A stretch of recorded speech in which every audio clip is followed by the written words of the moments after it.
bawufataga nk'umudugudu w'abapagani, ndetse n'umuntu wananiranaga mu Bisiraheli bashaka guca bamwoherezaga mu bipagani bigenzi byabyo, ati sanga ibipagani bigenzi byabyo hari i Samariya. Ni ukuvuga ngo umudugudu wari usigaye rero w'i Yerusalemu, harya mwumvishe uriya mugore nawe yagarutse akavuga ngo ubundi ngo rata amaze guhishurirwa uwo ari we, amaze guhishurirwa ko ari umwana w'Imana, aravuga ati yego rata wowe uri umuhanuzi rata, bene wanyu baranaduciye. Ati none se bene wanyu b'i Yerusalemu ntibaduciye? None se so bubatse urusengero, diho bubatse rwa rusengero se rwa Salomo i Yerusalemu, ubundi bagahita twebwe batudekarasa bakavuga ko aha nta Mana ihaba, bakadufata nk'abapagani. Ti none wowe rata uhangaye no kunyivugishiriza uri umuyuda wa originali utavangiye, rata wowe ntunanena abantu, rata wowe unanyakiranye urukundo, rata ugiye no kumvunjira unyihere ku mazi y'ubugingo aho ntazongera kugira inyota, rata wowe uri umuhanuzi sha nakubonye. Amena. Ati rero reka nkwibwirire rata, ubwo rero wanyikundi ukaba uri n'umuhanuzi rata, na kera kose na kare ubundi basegokuruza bacu basengeraga kuri uyu mudugudu.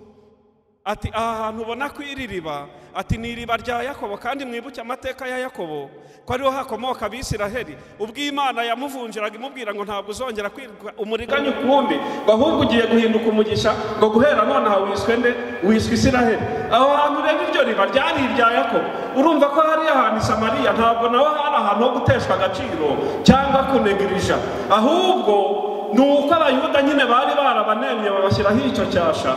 Ariko uriya mugore yibukije Yesu abo bari, avuga ati erega rata na kera kare rata muhanuzi nkwibwirire, ati n'ubundi aha hantu basekuruza bata rega abo ba Yakobo bose bumva nabo bacukuye aya mariba, ati n'ubundi ga barahasengeraga. Ateraga ahangaha Imana niho yahereye ba Yakobo amasezerano, ba Yakobo bagambira kuzahubaka banahacukura iriba. Ati ahubwo reka nkwibwirire, atuburere bene wanyu b'Abayuda aha baragaciyema, bazi ko i Yerusalemu gusa ngo ariho gusengerwa, naho bubatse urusengero, twebwe nyine ngo turi abantu b'abapagani bari aho. Atariko aha naho Yesu ariko amushurira ibanga ryiza. Yesu yamushubije neza, aramubwira ati rero ari ab'i Yerusalemu, ari abafarisayo wibeshya ko aribo bazi Imana cyangwa basenga, ntiyongeye kukumenera akababo. Ati burya ari abaha i Samariya, ati ntubibeshye, n'ab'i Yerusalemu ati ntiwibeshye ko basenga, ati kuko imisengere yabo n'ubundi data rata ntayemera. Ati ahubwo reka nkwereke abantu ushaka ko bayisenga, baba bari i Yerusalemu, baba bari i Samariya, baba bari mu Rwanda, baba bari i Burundi, baba bari mu Bufaransa, baba bari muri Amerika, baba bari muri Canada, aho baba bari hose ku isi za Australia, abantu Yesu ashaka ko bamusenga ni abantu ashaka ko bamusengera mu kuri no mu mwuka. Haleluya. Ati rero ibyo by'isengero ntubinzaneho, ntiwibeshye kwa bari abafarisayo, ati reka da, ati nabo baribeshya, bazi ko aribo basenga kuko bafite igisengero kimeze kuriya.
haleluya.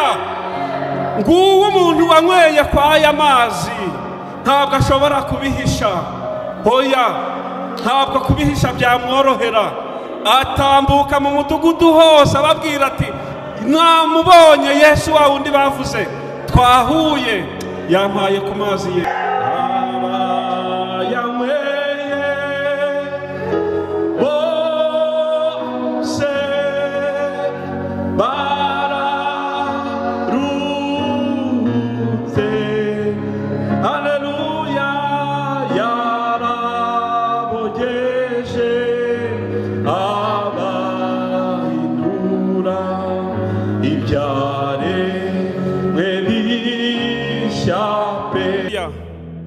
Muzamura ibiganza byanyu duhereze Yesu icyubahiro.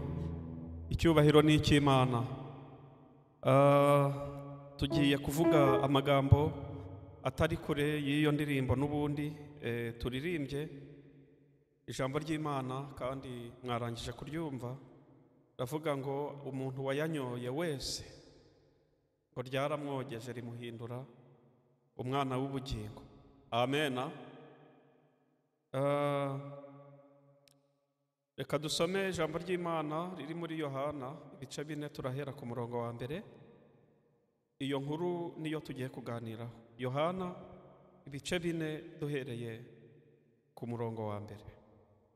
Hariya ijambo, umutwe w'ijambo, hariya na ibyo na projese nagerageje guprojeta umutwe wonyine gusa.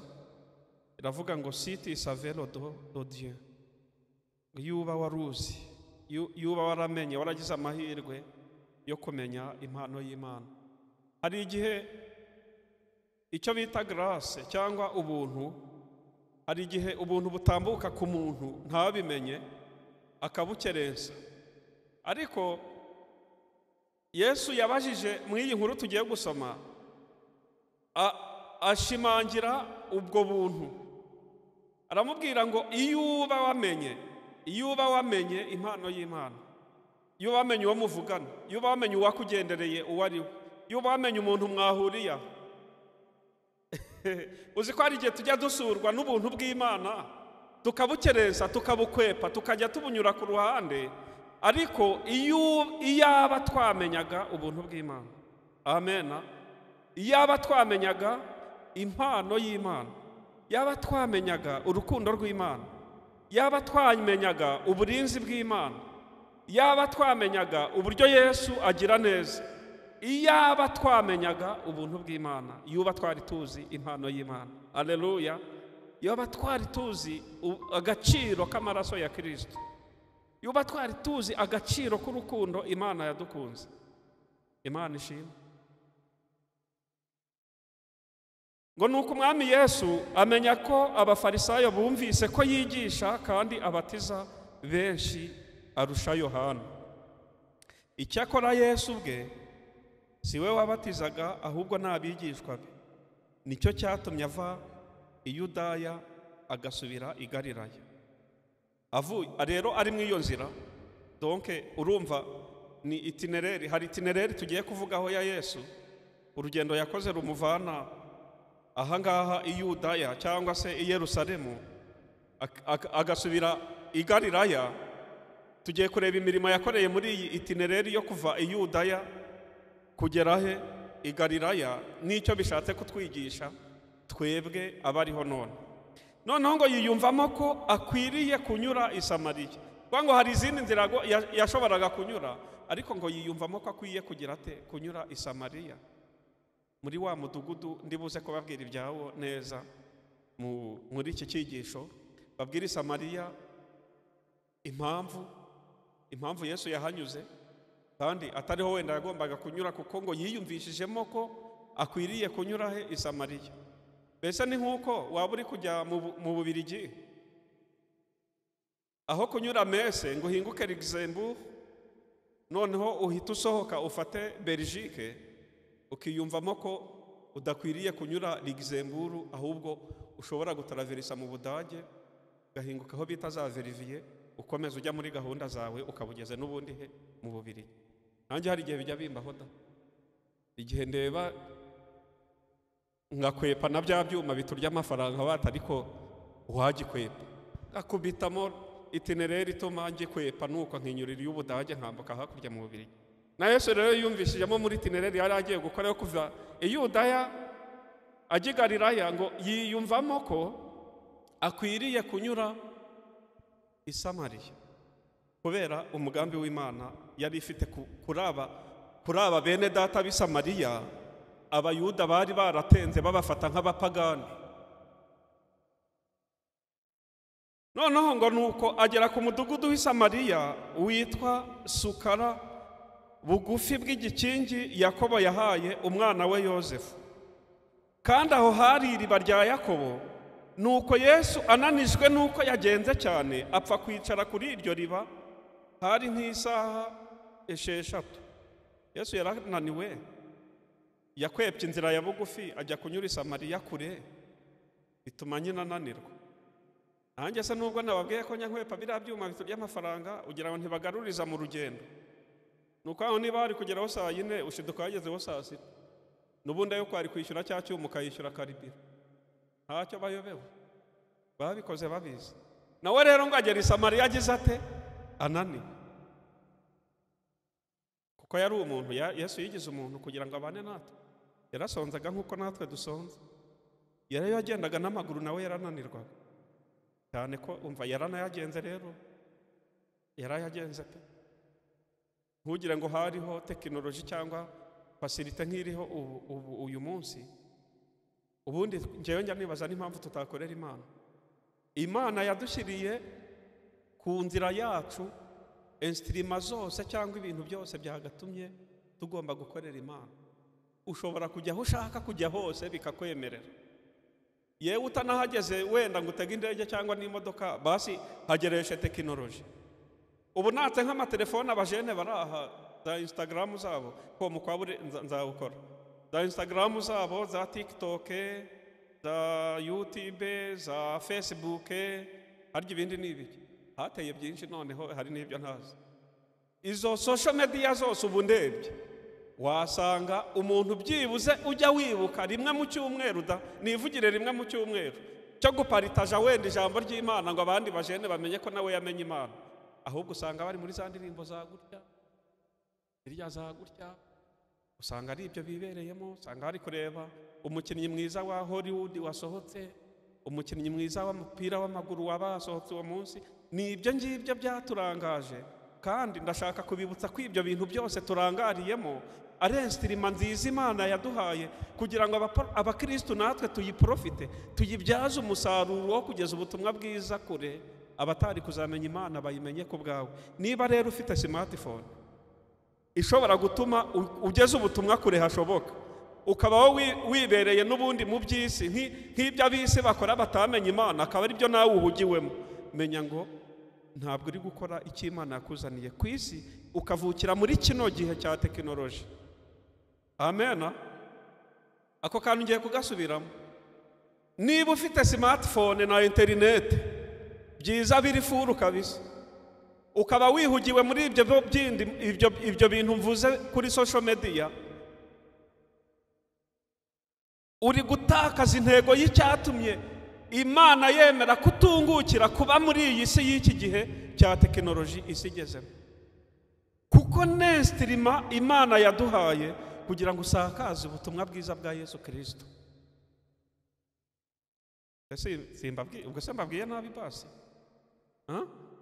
Babwiye nabi? Cyangwa mutsinzwe n'urubanza? Imana itubabarire. Uvuge ngo Imana itubabarire. Amen. Rimwe na rimwe hari igihe hari utuntu duto tunegirija. Naratangaye cyane muri COVID, ubwo twatangiraga umurongo wa YouTube wa Evangeliser Le Monde. Hari amateraniro twajya dukora hano na kirite ya mu gitondo bari barabinsabye, tugakora amakirite ya live streaming kugira ngo abakristo babo bari mu ngo babashe gukurikira ijambo ry'Imana rya buri munsi. None ikintu nshaka kubabwira cyantangaje nuko twakiriye ubutumwa bw'abantu babiri, umwe ari muri Arabia Saudite, undi ari ahantu ngo kure cyane mu Burusiya, ngo ariko ahantu kure cyane haba abantu b'abakomuniste udashobora no guhingura mbese kugucika ngo uvuge ko usenga Imana cyangwa uzi Imana cyangwa bakubonane Bibiliya. Noneho nawe muri Saudite ngo umujyi yaratuyemo wari umujyi kugira ngo mbese kumva ijambo ry'Imana ni bya bindi bajyavuga ngo minsi y'imperuka ijambo ry'Imana bizaba ari ingumi. Noneho ntangazwa nuko batwandikiye komenti badushimira cyane igizwe na bwa bushushanyo bw'amashyi menshi cyane ivuga ngo rwose ngo ndashima Imana ngo ko muri iyi Covid ngo uyu muyoboro mwashyizeho ngo ubashije gutuma byibuze nanjye aho nicaye muri Arabia Saudite ndashobora gusoma Bibiliya, ndashobora kugira ikintu cyose nkora, ngo ariko ndabashimiye Imana yo mu ijuru ibaha umugisha ngo ko mwadukireho uyu murongo ngo none ubu nanjye ngo nkaba nicara iwanjye muri Arabia Saudite ngakurikira ijambo ry'Imana. Uwo abumwe undi abo wa kabiri nawe wo mu Burusiya, ubu wo mu Burusiya we noneho yaduhaye na nimero za WhatsApp, dufite imbuga duhuriraho tugasenga Imana, yarabohotse yaragutse ubarakorera Imana mu Burusiya nk'inzihiye abikuye he ikoranabuhanga. None se ubwo urumva niba ufite interinete, hano dufite interinete rero, njyewe mperutse mu Rwanda kugira ngo umuntu arebe ikintu kuri YouTube akirangize aba ari intwari, kuko niba hari ikintu gihenze ni network, ushyiramo 5,000 ntumenye aho binyuze, uri kureba akantu gato cyane cyangwa uri gusharinga umuntu WhatsApp, ariko hari icyo bita full 5G. Imana ntabwo izigera itubaza ibintu itaduhaye, ahubwo Imana izakubaza ibyo yaguhaye icyo wabikoresheje. Niba rero ibyo bintu byose bijya bipfa ubusa bikagupfira ubusa, ahubwo ukirwa muri za social media nyine zirya navuze, udashobora gutekereza ko hari abantu batagiriye ubwo buntu, byibuze ushobora no guparitaje umurongo wa Bibiliya, uzi ko hari umuntu uri manke yo kumva ijambo rimubwira gusa ngo Yesu aragukunda byonyine, nta n'ikintu, ntunamubwire uwo Yesu, ntumubwire detaye, ntumubwire ibintu byinshi, umubwire gusa ngo Yesu aragukunda, Jésus t'aime. Ibyo akaba gusa ako kajambo gashobora kuzakurikirana ubuzima bwe kuzageza apfuye, atekereza ngo ariko uyu mugabo bambwiye ko ankunda ubundi nuwaye, akagira iyo nyota yo gushaka gukurikirana, kuko wenda yanabuze urukundo rwo mu buzima busanzwe, yagize amahirwe akumva umuntu burya hari umuntu nkunda disi, hari umuntu ugukunda witwa Yesu. Iryo ryonyine ko rikunane no kuriparitaje muri gurupe bamo, ubu karara uparitaje ya bindi, kuko mumbwiza ukuri. Murumva Imana nitubaza impamvu twavukiye mu isi ya tekinoloji, kuko hari basogokuruza bacu bapfuye ibi batabizi, uretse no kumenya smartphone batazi na gatoroshi. Koko mumbwiza ukuri, murumva ibyo bintu byose Imana yaduhaye itazatubaza impamvu twavukiye muri iki gihe. Nababwiye ngo iyo utari gukora, utari gufata ibintu Imana yagushyize imbere ngo bibyaze umusaruro wo mu buryo bw'umwuka, uri guhusha intego y'icyatumye Imana ikugira icyo uri cyo muri kino gihe. Mwakire neza ijambo ry'Imana. Haleluya. Murumva nta deviye karabaye rero. Umurongo wa 7, umusamariyakazi aza kuvoma, Yesu aramubwira ati ntutuzi two kunywa. Nubwo yamatse mwenshi yamwatse utuzi, ubundi buriya kuki atamubwiye mpa amazi yo kunywa, ko mundebere muri verisiyo y'Igifaransa uko bahavuga niba koko ari utuzi empedo. Okay, noneho aramubwira ati ntutuzi two kunywa, kuko abigishwa be bari bagiye mu mudugudu kugura ibyo kurya. Igishwa bahugiwe mujya kugura ibyo kurya, Yesu nawe ashaka gukiza ubugingo bw'umuntu. Umusamariya aramusubiza ati, ubu iyaza kuba nk'umunyarwanda, iyaza kuba uriya musamariyakazi yaza kuba nk'umunyarwanda, ari we huye na Yesu amubwira ati ntutuzi two kunywa, uzi ukuntu yari guhita bigenza cyore, mbese cyore nge nguhaye amazi nterero anshyizemo n'akarundi. Noneho kuri umuyuda nkaba umusamariyakazi uransaba amazi ute? Bimubaje rwose neza aripoza ati njyewe umuyuda nkawe. Yesu ari umuyuda original nyine utavangiye, bigaragara mbese ko ari umuyuda, yigize umuntu abana natwe ariko yavukiye ubuyuda nyine.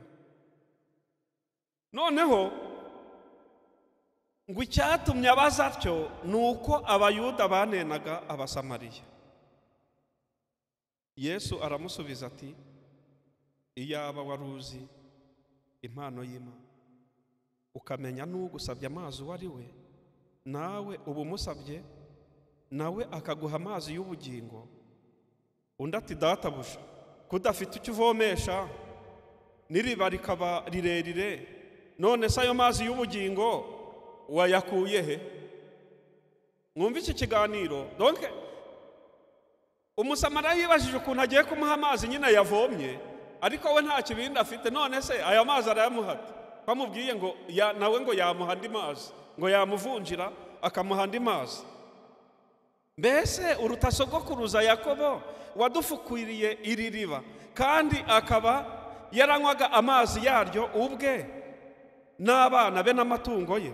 Yesu aramusubiza ati umuntu wese unywa aya mazi azongera kugira inyota, ariko unywa amazi nzamuha azagira inyota rwose iteka ryose, ahubwo amazi nzamuha azamuhindukiramo isoko y'amazi adudubiza kugeza mu bugingo buhoraho. Amen. Ku murongo wa 15 umugore aramubwira ati databuja, nka kuri aya mazi ntazagira inyota, kandi ntazagaruka kuvoma hano kuko ari kure. Ya musamariya afite n'ikibazo arata cyuko n'amazi asanzwe yayabonaga bigoye. Urumva ngo iryo riba naho yaratuye ubwaho hari kure, sibyo? Ubwaho hari kure, akagereka kuza yikoreye icyo yavomamo, no kuyavoma wumvishe ko atari ibintu byoroshye, kuko ni ikintu wagombaga gushyira mu icyo cyobo bari baracukuye cyangwa mu iryo riba, ukuntu bayacukuraga, yarangiza agakurura akazamura kugira ngo abone amazi. Uyu mugore yaragowe, yarabuze amazi asanzwe yo guteka no kunywa n'ibindi, noneho afite n'ikibazo cy'inyota y'ibyaha, afite n'ikibazo cyo kubura, cyo guhura umuntu wanamumara inyota y'ibyaha. Umugore aramubwira ati databuja, menye yuko uri umuhanuzi. Basogokuruza bacu basengeraga kuri uyu musozi, namwe mukagira ngo i Yerusalemu niho hakwiye gusengerwa. Abayuda bari baribeshye ngo bazi ko Yerusalemu ariho honyine hakwiye gusengerwa, ariko amuhishuriye ko ni Samariya burya ngo base gukuruza babo bahasengeraga Imana bikemera. Yesu aramusubiza ati mugore nyizera, igihe kizaza ubwo bazaba batagisengera data kuri uyu musozi cyangwa i Yerusalemu, aho wibwira ko ariho basengera i Yerusalemu ngo hatoranyijwe ngo niho hari inzu y'Imana. Ubu muri gihe kiraje niho hazakomeza gusengerwa gusa, cyangwa ahangaha i Samariya. Umva none se nihe bazajya basengera? Dore mwebwe musenga icyo mutazi, ariko twebwe dusenga ibyo tuzi, kuko agakiza kava mu Bayuda. Ariko igihe kiraje ndetse kirasohoye ubwo abasenga by'ukuri basenga data mu kuri no mu mwuka, kuko ashaka ko bene abo ari bo bamusenga. Muvuge ngo amen. Dusomye amagambo atari make, ni inkuru ndende, tugiye kuvuga gatoya tuyanyuramo kwihuta cyane, kuko nababwiye ngo ubu ijambo ry'Imana ryo mwarangije kuryumva deja, kandi n'iriya nkuru ifite icyo tubwiye. Iriya nkuru tuyibonamo ibintu bigera nko kuri 4 nshaka ko tuvugaho. Icya mbere ni itinereri ya Yesu, cyangwa se urugendo Yesu yagize nababwiye rwo kuva i Yudaya kugera i Galilaya, ariko ngo mbere yuko agera i Galilaya akiyumvamo ko akwiriye kunyura i Samariya. Iyo itinereri yonyine ubwayo umuntu yagira icyo ayivugaho.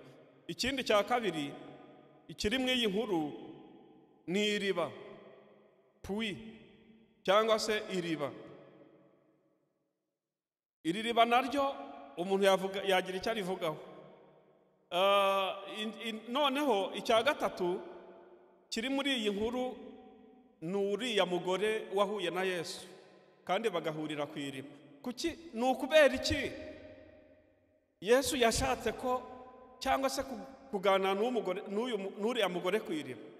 Hari icyo bishatse kuvuga mu buzima tubayemo bwa buri munsi bw'ubukristo. Noneho ikindi, hari amazi arariya amazi Yesu uriya mugore yaraje gushaka, n'amazi Yesu yaragiye kumuha, amazi y'ubugingo. Amen. Source de vie. Boni niko ririya riba ryitwa. Ririya riba nturifate nk'amariba yandi yose, ahubwo ni source do, ni isoko y'amazi. Amen. Isoko y'amazi y'ubuzima. Yo ari amazi wayanyweye agutandukanya n'ibidafite umumaro byose. Ari amazi afite umumaro wo kumara umuntu ho inyota y'ibyaha, kuko ubundi kamere y'umuntu, kamere zacu zihora zirarikiye cyangwa se zifite zirehareha gukora ibyo umwuka wera adashaka, atifuza. Kamere zacu zihora zirehareha zishaka kutujyana mu rwobo, zishaka kudutandukanya n'ubushake bw'Imana. Ariko iyo wanyweye kwa aya mazi Yesu atanga, amazi y'ubugingo, wagize amahirwe ugahura na Yesu, umugahurira kuri iri riba, akaguha amazi, akakuguranira, ukamuha amazi, ukamuha ibyo witaga ko bigufitiye umumaro, ukabimuha akakuvunjira, akakwihera ku mazi y'ubugingo. Nibwo uba uri umuntu wuzuye. Hari kera iyo uyu muntu yarangizaga école secondaire mu Rwanda, baravuga ngo ni emaniste, ni umwimaniste, sibyo? Donc ngo nibwo abaye umuntu. Kubera iki? École secondaire siritu kera mu bihe bya kera bya mbere mu Rwanda yari ifite ukuntu yubatse, ku buryo wabaga urangije humanité wabaga ufite notion kuri buri kantu kose kabaho. Donc siritu nk'abigaga normal primaire yabaga afite notion kuri buri kantu kose kabaho mu buzima.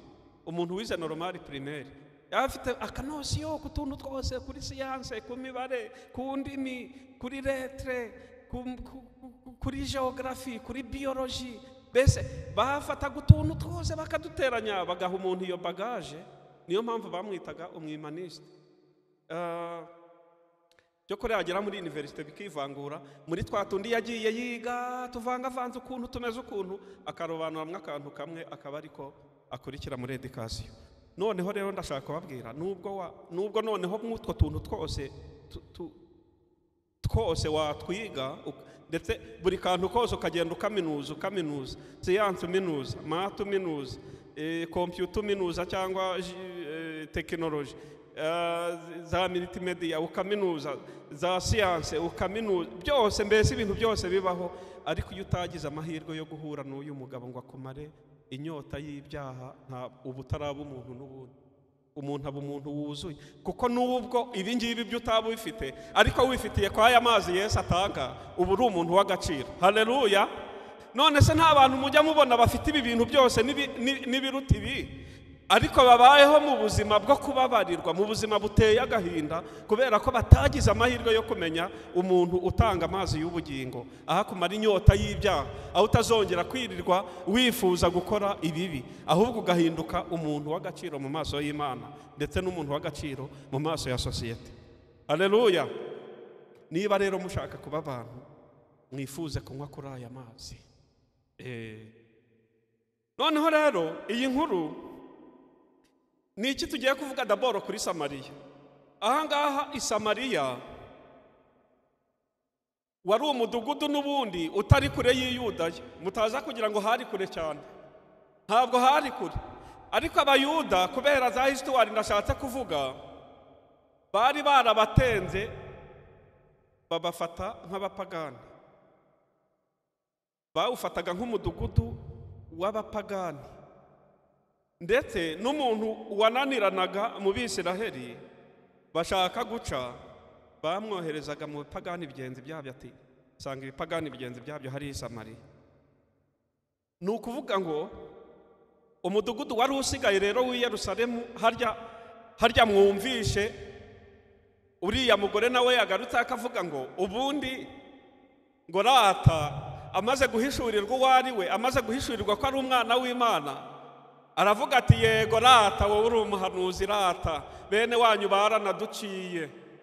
Ati none se bene wanyu b'i Yerusalemu ntibaduciye? None se so bubatse urusengero, diho bubatse rwa rusengero se rwa Salomo i Yerusalemu, ubundi bagahita twebwe batudekarasa bakavuga ko aha nta Mana ihaba, bakadufata nk'abapagani. Ti none wowe rata uhangaye no kunyivugishiriza uri umuyuda wa originali utavangiye, rata wowe ntunanena abantu, rata wowe unanyakiranye urukundo, rata ugiye no kumvunjira unyihere ku mazi y'ubugingo aho ntazongera kugira inyota, rata wowe uri umuhanuzi sha nakubonye. Amena. Ati rero reka nkwibwirire rata, ubwo rero wanyikundi ukaba uri n'umuhanuzi rata, na kera kose na kare ubundi basegokuruza bacu basengeraga kuri uyu mudugudu. Ati aha hantu ubona ko iri riba, ati ni iriba rya Yakobo, kandi mwibuke amateka ya Yakobo ko ariho hakomoka Abisiraheli, ubwo Imana yamuvunjiraga imubwira ngo ntabwo uzongera kwirwa umuriganya ukundi, ahubwo ugiye guhinduka umugisha, ngo guhera none aha wiswe Isiraheli. Aho hantu rero iryo riba ryari irya Yakobo. Urumva ko hari ahantu i Samariya ntabwo naho hari ahantu ho guteshwa agaciro cyangwa kunegirija, ahubwo nuko abayuda nyine bari barabanemye babashyiraho icyo cyasha. Ariko uriya mugore yibukije Yesu abo bari, avuga ati erega rata na kera kare rata muhanuzi nkwibwirire, ati n'ubundi aha hantu basekuruza bata rega abo ba Yakobo bose bumva nabo bacukuye aya mariba, ati n'ubundi ga barahasengeraga. Ateraga ahangaha Imana niho yahereye ba Yakobo amasezerano, ba Yakobo bagambira kuzahubaka banahacukura iriba. Ati ahubwo reka nkwibwirire, atuburira bene wanyu b'Abayuda aha baragaciyema, bazi ko i Yerusalemu gusa bariho gusengerwa, naho bubatse urusengero, twebwe nyine ngo turi abantu b'abapagani baraho. Atariko aha naho Yesu ariko amushura ibanga ryiza. Yesu yamushubije neza, aramubwira ati rero ari ab'i Yerusalemu ari abafarisayo wibeshya ko aribo bazi Imana cyangwa basenga, ntiyongeye kukumenera akabanga. Ati burya ari abaha i Samariya, ati ntubibeshyeho, n'ab'i Yerusalemu ati ntiwibeshye ko basenga, ati kuko imisengere yabo n'ubundi data rata ntayemera. Ati ahubwo reka nkwereke abantu ashaka ko bayisenga, baba bari i Yerusalemu, baba bari i Samariya, baba bari mu Rwanda, baba bari i Burundi, baba bari mu Bufaransa, baba bari muri Amerika, baba bari muri Canada, aho baba bari hose ku isi za Australia, abantu Yesu ashaka ko bamusenga ni abantu ashaka ko bamusengera mu kuri no mu mwuka. Haleluya. Ati rero ibyo by'insengero ntubinzaneho, ntiwibeshye kwa bari abafarisayo. Ati reka da, ati nabo baribeshya, bazi ngo ko ari bo basenga kuko bafite igisengero kimeze kuriya. Kandi Yesu yari amaze iminsi anagihanuriye, uyigeze akireba aracyitegereza, kuko Abayuda ubundi Yerusalemu mwari urusengero rwa Salomo, na n'ubu harubatse hari ibikuta, ngo bajya bafata igihe rimwe mu mwaka bakajya kuharirira, ngo bongera kurekarama ngo iyo nzu y'Imana izongera ihubakwe. Noneho Abayuda bari barakigize nk'ikigirwamana, kandi ari ibintu by'ibidafari biraho n'ibibuye byo kora rwa rusengero rushamaje rwubatswe n'amazahabu. Ese ubundi muzi impamvu Yesu yavuze ngo mu gihe kizaza ngo Abaroma bazinjira muri uru rusengero barusenye, ngo ku buryo nta buye rizasigara rigeretse mu rindi? Uzi impamvu? Nuko hagati y'ibuye n'irindi bashyiragamo zahabu. Donc rwa rusengero rw'agaciro ku rwego agaciro ntangererata. Ego. Noneho Abaroma rero mu kurusenya baje bishakira ubwo butunzi, bahirika ibuye by'ukuramo bashyira ku buryo ugira se, uretse nyine ko tutabivuga cyane, we nambivuge buhoro, ugira ngo i Roma mwumva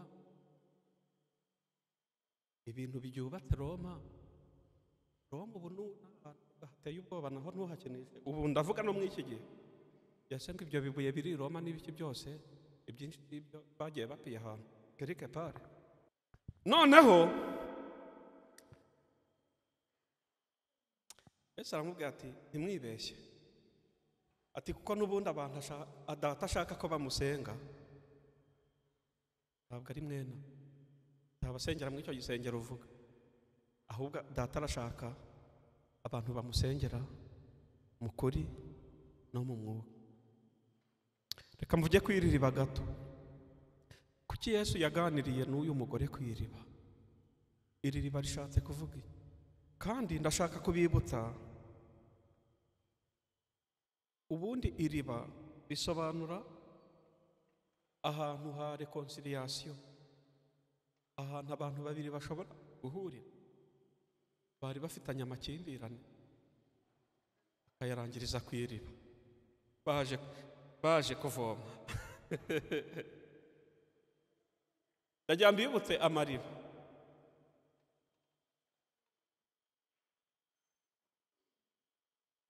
Muribuka ko na Aburahamu yacukuye amariba?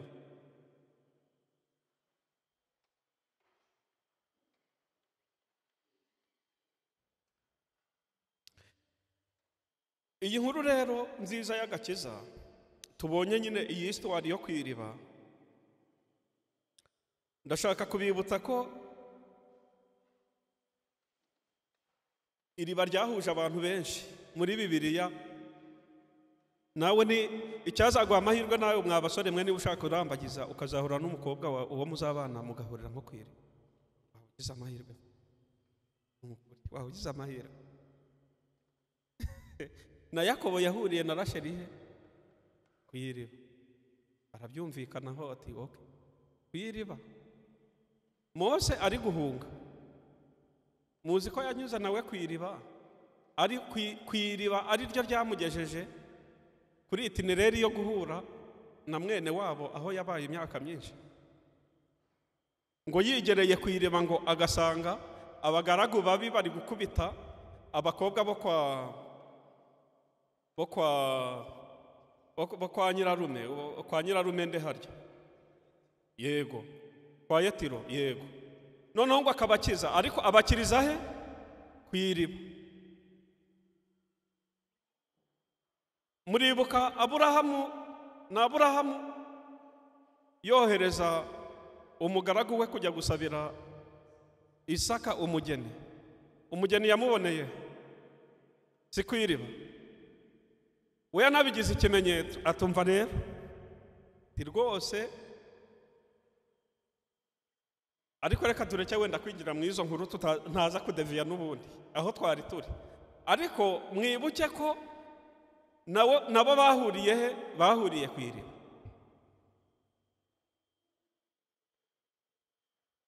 Aho yari agiye kuvomerera indogobe ze,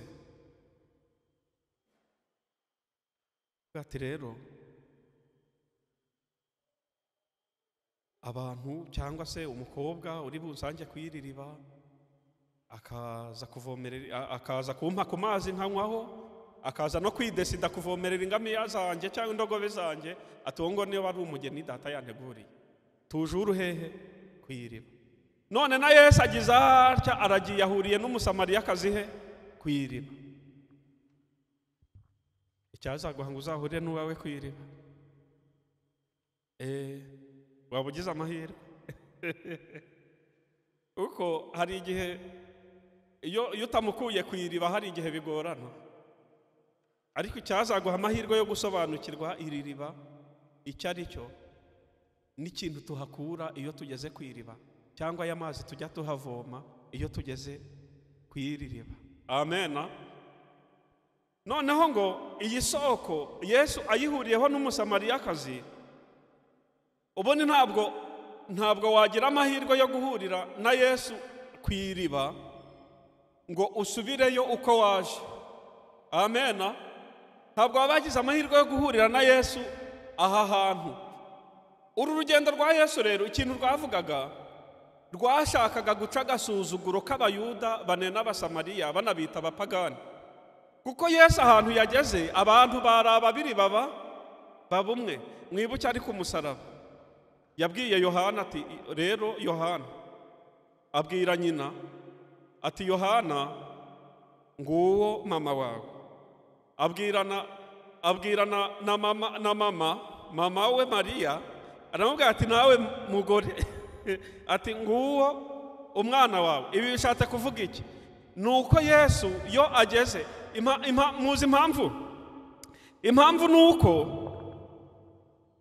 iyo Yesu ageze mu buzima bwawe akwibagiza umubabaro w'ubupfubyi. Ka Yohana ntikari gafite ababyeyi, bari barashaje, ariko ko agize amahirwe yo kuba ahagaze imbere ya Kristo, aramubwira ati nguwo mama wawe. Mu nzu y'Imana tuhabonera abamama, tukahabonera ababyeyi, tukahabonera ibintu byose. Noneho anabwira mama we Mariya, kuko Yosefu yari yarapfuye, aramubwira ati nawe rero ati wikongera kwiganyira, dore nguwo umwana, uwo mwana azaguhoza amarira, kandi wa mubyeyi we nawe ufite inshingano yo guhoza amarira Yohana. Tujuhu iri riba risobanura umusaraba wa Kristo, aya mazi asobanura amaraso ya Yesu. Haleluya. Iyo ugeze ku iriba ryitwa umusaraba, ugahurira na Yesu mu rusengero, ukagira amahirwe ugacakirana n'uyu mugabo witwa Kristo, umubabaro w'ubupfubyi urarangira. Haleluya. Kuko Yesu niwe widekaraye, nta wundi muntu urahangara kubivuga ngo ubu mundeba rero, ngo ubu ngewe ngo ibibaremereye byose mubindanire. Aridekara avuga ngo kandi ubu mundeba, ubu ngubu ngewe ndi se w'imfubyi kandi nkaba n'umugabo w'abapfakazi. Kwa Yesu nta mfubyi ziharirira, kwa Yesu nta bapfakazi baharira. Haleluya. Tumuhereze icyubahiro. Noneho rero iri riba ngicyo icyo rivuze umusaraba wa Kristo, rivuze kuba mu nzu y'Imana. Turimo turangiza, kuko narinzi ko ndi buze kuvuga kuri buri puwe nk'uko nabibabwiye, ariko ntajye, ahubwo ndagira ngo twibukiranye ku magambo Yesu yabwiye uriya mugore. Yaramubwiye akimara kumubwira ngo, uriya mugore akimara kumubwira ngo ariko ubundi uhangara kunsaba amazi gute? Wowe umuyuda uhangaye kunsaba amazi, ko nzi ko mutunena. Buriya niba hari abantu bafite ikibazo nabanena abantu, ariko niba hari n'abantu bafite ikibazo nabazi ko banenwa, bazi ko abantu babane, donc bahora na complexe d'infériorité. Ntashobora kuvugira mu bandi, ntashobora kugira icyo akora cyiza ngo kigaragarire mu maso y'abagikoreye. Uyu mubabaro n'uyu muvumo n'iki cyasha abayuda bari barabashyizeho barakigendanaga. Noneho ikintu cyatunguye umusamariyakazi ni uguhangara kumva mu matwi ye umuyuda ahangaye kumusaba amazi yo kunywa ngo anywere ku kintu umusamariyakazi yakozeho. Biramutangaza. Ngewe ngo amazi ko mutunena, mukaba mwaraduciye, tukaba turi ibicibwa, ubundi uhangara kunsaba amazi. Yesu yamushubije ijambo ryiza. Yaramubwiye ngo mugore, ngo iyaba wamenyaga impano y'Imana. Icyo ni icya mbere.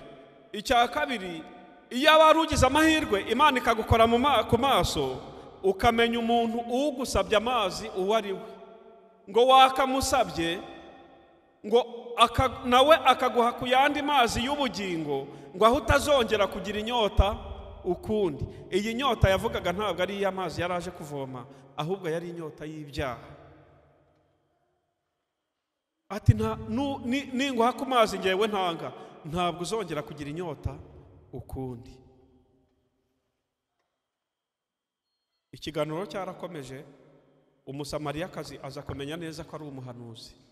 Amaze kumubwira iby'abagabo babana ko atarabe n'uwa nyuma, yewe ko atari uwe, amenya neza ko ari umuhanuzi, ndetse aravuga ngo uyu ni Mesiya, basekuruza bacu kera bari baratubwiye ubuhanuzi noneho burasohoye ngo yahise rero acebura iby'amazi yaraje kuvoma bisigaho ariruka no mudugudu atangira gutangaza inkuru ati yemwe wa wundi batubwiye namubonye nabundi batubwiye namubonye ati namwe nimuze murebe mutagira ngo ndi kubeshya namwe nimuze mujye kureba ati Messi ati twihuriye namubonye umurimbyi yaravuze ngo numara kumwemera nk'umukiza wawe uhamye mu bandi ibyo yagukoreye usabe n'Imana ibayishurire Yesu ahabwa ubwo n'uwahawe nawe jye ninginga Imana